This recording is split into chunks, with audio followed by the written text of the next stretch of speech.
Accomplished politicians here in Connecticut history is speaking out at 88 years old. Yes, former first selectman, state representative, congressman, U.S. senator, and Governor Lowell Weicker sat down with Dennis House to talk about the past and the future. I love Connecticut because everything is on a scale where you can comprehend it, and you can also do something about it. Once the most powerful man in our state, this political giant is now in retirement, battling some health issues that often come with old age, but with a mind still sharp and hungry to talk politics with this reporter. Do we have a lot of work to do still in the big cities? I say that's the area that we really have fallen short.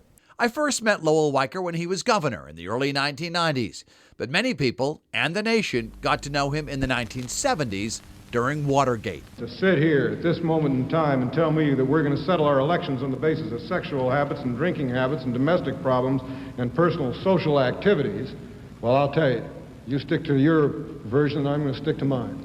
Weicker was a one-time ally of President Richard Nixon, but after he began to learn about Nixon's role in the Watergate cover-up, he became one of his toughest critics.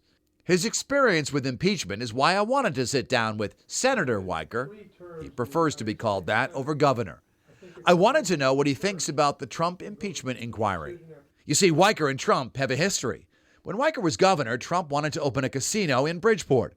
Trump criticized Weicker for giving a monopoly to the Pequots and the Mohegans, and he said, quote, "They don't look like Indians."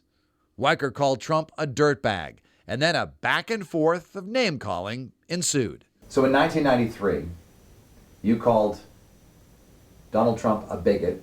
He responded by calling you a fat slob. Right. It went back and forth. Right. Do you believe that he is still a bigot today? Yes, I do. I don't see anything that changes his attitudes toward minorities. Despite that, the man who helped bring down Nixon does not think Trump should be impeached. I don't think he's going to get impeached either. It's so close to the election. I think there are a lot of people that feel this is much ado about nothing. And he also made a prediction about the president in 2020. I don't even think Trump's going to run again.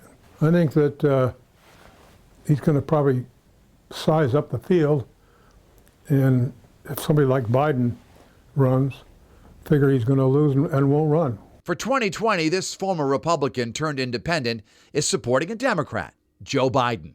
Weicker also keeps a tab on local politics. He gives Governor Lamont high marks. I think Ned Lamont is going to be a great governor. I do. I think he has common sense.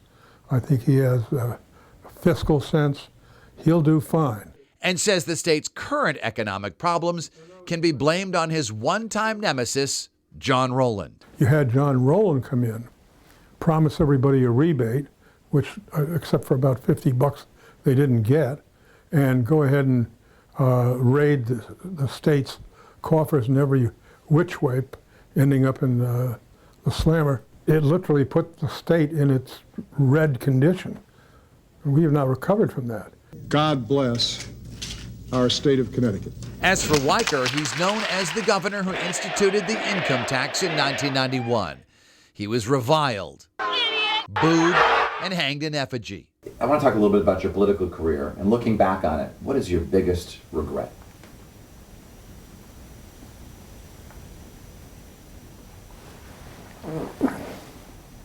Or something you would have done differently if you had to do it over again? I mean, I don't want to sound conceited, but I don't find anything of that nature in my career. Early on, That is quintessential Lowell Weicker, no regrets, a true maverick.